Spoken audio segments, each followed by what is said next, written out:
আজকে আমরা যাদের শ্রম করছি তারা সবাই কোনো না কোনো ভাবে বাংলাদেশের একটা বিশাল আন্দোলন, যেটা ইতিহাসে একটা খুব গুরুত্বপূর্ণ আন্দোলন, তার তৈরি করার পেছনে তাদের একটা ভূমিকা ছিল, সেটা অব্যাহত রাখার পেছনে তাদের একটা ভূমিকা ছিল। সবার ভূমিকাটা একরকম থাকে, কিন্তু সবার ভূমিকাই কিন্তু গুরুত্বপূর্ণ। সকলের একটা অক্লান্ত দীর্ঘ পরিশ্রমের ফসল হচ্ছে 2006 সালের 26শে আগস্টে যে গণ অভ্যুত্থানের মতো পরিস্থিতি। আপনারা এই নিহতদের বা যারা মৃত্যুবরণ করেছেন তাদের প্রতি শ্রদ্ধার অংশ হিসেবে তাদের প্রতি যদি তাদের প্রতি যে শ্রদ্ধা, সেই শ্রদ্ধাটা তখনই যথাযথ হবে যখন এই আন্দোলনটা আরো শক্তিশালী হবে, এই প্রতিরোধটা আরো শক্তিশালী হবে। এবং আমাদের নিজেদের মধ্যে ঐক্য, যেটা আমার আগে বক্তারা বলেছেন, যে ঐক্য এবং সংহতি এটা হচ্ছে সবচেয়ে শক্তিশালী বিষয়।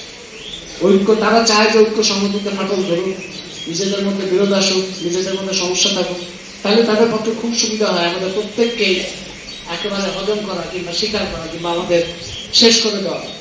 কাজে মোকাবেলার জন্য, শত্রুকে মোকাবেলার জন্য সবচেয়ে বড় জায়গা হচ্ছে নিজেদের মধ্যে ঐক্য সংহতি রাখা, নিজেদেরকে সক্রিয় রাখা এবং পরস্পরকে অনুপ্রাণিত করা। আমরা সবাইকে শক্তি যোগাতে হবে, প্রাণ শক্তি যোগাতে হবে। তো সেই প্রত্যাশা রাখি এবং আশা করি যে আগামী যে বর্ধিত সভা হবে, সেই বর্ধিত সভায় পরবর্তী কার্যকর এবং গুরুত্বপূর্ণ কর্মসূচি আমরা গ্রহণ করব, যাতে শাসক এবং এই যে কর্পোরেট বহুজাতিক কোম্পানি যারা বাংলাদেশকে পুরো ভাগবাটোয়ারা করে খেয়ে ফেলার একটা কর্মসূচির মধ্যে এখন আছে, তারা যেন বার্তা পায় আন্তর্জাতিক যে গোষ্ঠী যারা তাকিয়ে আছে, যে তাদের চোখে তো ফুলবাড়ির এই যে এত বিশাল প্রান্ত, ধান, এত ফসল, এত পানি, মাটির নিচের এত সমৃদ্ধ পানি, এত ঘন জনবসতি, কিছুই তাদের কাছে গুরুত্বপূর্ণ না।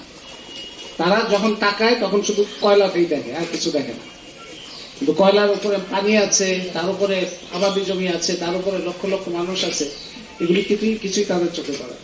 তো তারা এই যে বারবার এই চেষ্টাটা করে যাচ্ছে, কিন্তু এই পর্যন্ত তারা পারেনি। সেই জন্য ফুলবাড়ি আন্দোলন 2006 সালে অভ্যুত্থান হয়েছিল, কিন্তু এইটা এখনো শেষ হয়নি।